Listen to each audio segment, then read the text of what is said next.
In this short video, I'm gonna show you how to fix TikTok CapCut template not showing. Hello guys.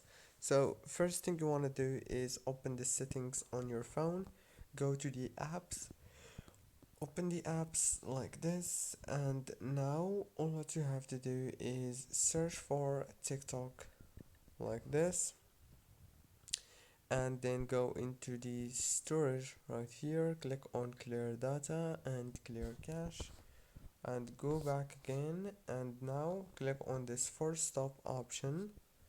And last thing you want to do is go back to the settings on your phone, open the wireless and networks, go to the airplane mode, enable it and then disable it.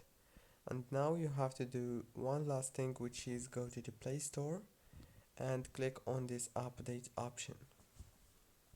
That's it guys, don't forget to like and subscribe. Thank you so much for watching this video.